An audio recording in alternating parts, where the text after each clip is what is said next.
যারা উপদেষ্টা মণ্ডলী হয়েছেন তারা কেউ গরিব মহল থেকে ওঠেন নাই, তারা গরিব মানুষের কষ্ট বোঝা মানুষটা, তারা সমাজের এলিট আপার ক্লাস। ওনারা গরিব মানুষের উপরে ভোগান্তিকে পুঁজি করে টাকাও আয় করবার একটা পদ্ধতিতে গেছেন, যেটা হচ্ছে একটা পুঁজিতান্ত্রিক আমলাতান্ত্রিক বাস্তবতা। তাহলে হাসিনার আমলে আমরা যারা সমালোচনা করেছি 53,000 কোটি টাকা আপনি ছাপিয়ে দিয়েছেন যার কোনো মার্কেট ভ্যালু নাই, তাহলে সেখানে আপনি 22,000 কোটি টাকা ছাপিয়ে 10টা ক্রিমিনাল ব্যাংককে কেন আপনি করেছেন, বেইল আউট করেছেন? তাদের কিন্তু বন্ধ করে দেওয়ার কথা ছিল। সরকারগুলো ঋণ নেয় কাকে বিক্রি করে, কাকে বন্ধক রেখে? সে IMF এবং ওয়ার্ল্ড ব্যাংক থেকে ঋণ নেয় দলকে বন্ধক রেখে। আওয়ামী লীগকে বন্ধক রেখে ঋণ নিয়েছে, না 20 কোটি মানুষকে বিশ্ব ব্যাংক এবং IMF এর কাছে বন্ধক রেখে টাকা নিয়েছে? তাহলে রাষ্ট্র যেটা হয়েছে ডিজিটাল হয় নাই, রাষ্ট্র হচ্ছে অ্যানালগ এবং ডিজিটালের একটা খিচুড়ি হয়েছে, যেখানে এখন আপনার প্রত্যেকটা ফর্ম কম্পিউটারে ফিল আপ করতে হয়, ওইটা প্রিন্ট করে আবার ফিজিক্যালি গিয়ে ফাইলে জমা দিয়ে আসতে হয়। গণ অভ্যুত্থান পরবর্তী যে বাস্তবতা, এই অন্তর্বর্তীকালীন সরকার দায়িত্ব নিয়েছে, যারা 1700 শহীদের লাশের উপরের দায়িত্ব নিয়েছে, তারা কেন একটা বেইনসাফি সিদ্ধান্ত নিয়েছে? দুইটা কারণে নিয়েছে।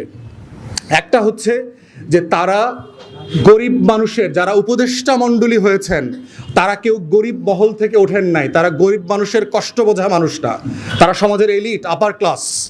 তারা বোধ করেন না এখানে আলুর কেজি 5 টাকাটা 50 টাকায় হইলে, পেঁয়াজের কেজি 40 থেকে 200 টাকা হইলে, চিনির কেজি 70 থেকে টাকা হইলে কার কি ওনাদের কিছু যায় আসে না, কারণ ওনারা বাজার করেন না, ওনাদের আয়াবুয়া আছে, ওনাদের দারোয়ান আছে। প্রথম কারণ হচ্ছে যে ওনারা বোঝেন না যে ওনাদের সিদ্ধান্তগুলো দেশের কোটি কোটি মানুষ, দেশের 70-80% গরিব মানুষকে কিভাবে এফেক্ট করবে। দ্বিতীয় যে কারণটা ওনারা বোঝেন নাই, যেটা ভুল করেছেন, সেটা হচ্ছে ওনারা খরচ ব্যয় সংকোচনের নীতিতে না গিয়ে ওনারা গরিব মানুষের উপরে ভোগান্তিকে পুঁজি করে টাকাও আয় করবার একটা পদ্ধতিতে গেছেন, যেটা হচ্ছে একটা পুঁজিতান্ত্রিক আমলাতান্ত্রিক বাস্তবতা।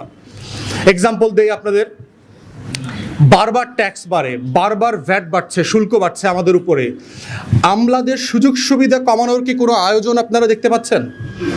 বাংলাদেশে আমলারা শুধু গাড়ি পায় না, তার ড্রাইভার এবং তেলের খরচের জন্য প্রতি মাসে 50,000 টাকা সে ক্যাশ পায়।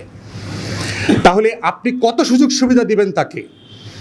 আপনি প্লট দিচ্ছেন, বাংলাদেশের সিভিল মিলিটারি ব্যুরোক্রেসিকে আপনি প্লট দিচ্ছেন, ফ্ল্যাট দিচ্ছেন, রাজুকের সুযোগ সুবিধা দিচ্ছেন, গাড়ি দিচ্ছেন, বিদেশে যাবার সুযোগ সুবিধা দিচ্ছেন, রাষ্ট্রের ব্যয় কেন সংকোচন করছেন না?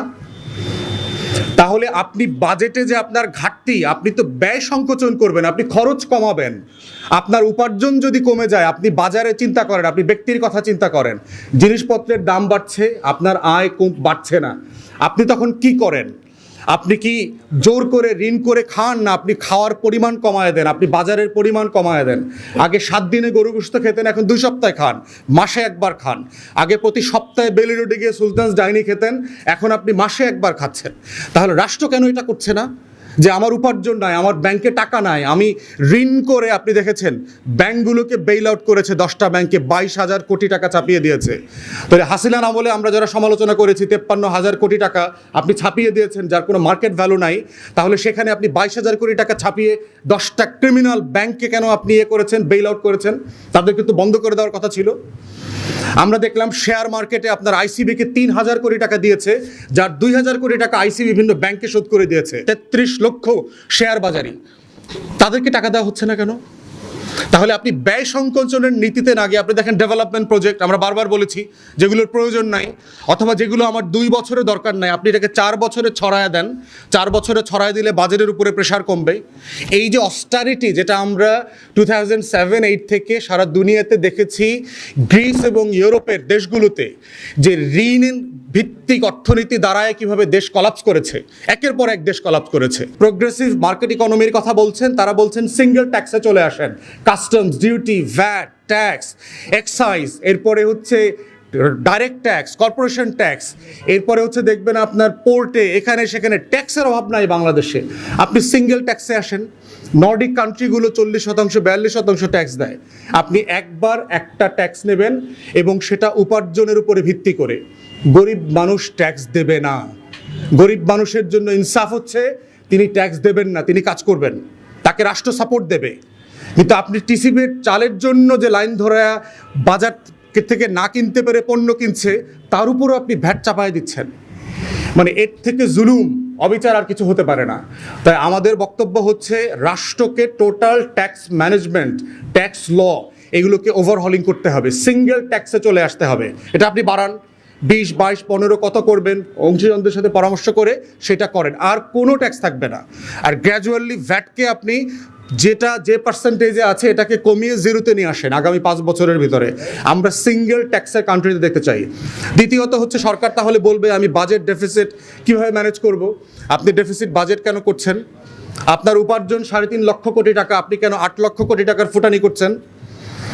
একটা রাষ্ট্রকে এই যে ফুটানির ভিতর থেকে নিয়ে আপনি ব্যাংকরাপ্ট করে গেলে একটা সরকার চলে গেল, এরপরে তার দায় কার? ঋণ নেয় কে? সরকারগুলো ঋণ নেয় কাকে বিক্রি করে, কাকে বন্ধক রেখে? সে IMF এবং ওয়ার্ল্ড ব্যাংক থেকে ঋণ নেয়। দলকে বন্ধক রেখে?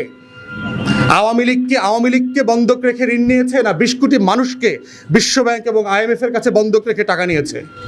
তাহলে আমাদের বক্তব্য হচ্ছে যে সরকার থাকবে আপনার দলকে বন্ধক রেখে ঋণ নেন, 20 কোটি মানুষকে বন্ধক রেখে ঋণ নিয়ে লুটপাটের যে বাণিজ্য, এই বাণিজ্যের অর্থনীতি থেকে আমরা বের হয়ে আসতে চাই। আমরা আয়ের ভিত্তিতে চলতে চাই, জনগণের টাকায় চলতে চাই। এত প্রবৃদ্ধি, এমপ্লয়মেন্ট নাই কেন? 40 লক্ষের উপরে শিক্ষিত গ্র্যাজুয়েট ছেলেমেয়েরা কেন বেকার? তাহলে আপনার স্ট্যাগফ্লেশন চলছে, যে আপনি শুধু দেখাচ্ছেন কৃত্রিমভাবে আপনার ইকোনমি বড় হচ্ছে, কিন্তু প্রবৃদ্ধি নাই, জব নাই, কর্মসংস্থান হচ্ছে না, এবং জেনুইন কোনো ডেভেলপমেন্ট আমরা রাস্তা দেখতে পাচ্ছি না। বরং দেখতে পাচ্ছি 16 থেকে 25 বিলিয়ন ডলার প্রতি বছর লন্ডার হচ্ছে, বাইরে চলে যাচ্ছে। তাই সামারি হচ্ছে, দুইটা সামারি এবি পার্টির পক্ষ থেকে। একটা হচ্ছে সিঙ্গেল ট্যাক্সে আসতে হবে, গ্র্যাজুয়ালি ভ্যাট বিলুপ্ত করে দিতে হবে, সকল ট্যাক্স বিলুপ্ত করে দেন। দ্বিতীয়ত হচ্ছে অস্টারিটি মেজারে আসেন। আমার যে গভর্নমেন্টের সাইজ দেখেন, আমার 60টা মন্ত্রী, আমেরিকার ফেডারেল মিনিস্ট্রি হইল 16টা 17টা। আপনি কি আমেরিকার থেকে বড়লোক দেশ হয়ে গেছেন? আপনার এত মন্ত্রী লাগবে কেন? এত সচিবালয় লাগবে কেন? এক সচিবালয়ে 4টা অধিদপ্তর আছে, কেন 4টা অধিদপ্তর লাগবে? তাহলে আবার মন্ত্রণালয় কেন দরকার?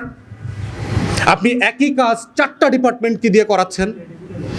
জাপানে সে 4th 5th লার্জেস্ট ইকোনমি, তার মিনিস্ট্রি হচ্ছে 11টা।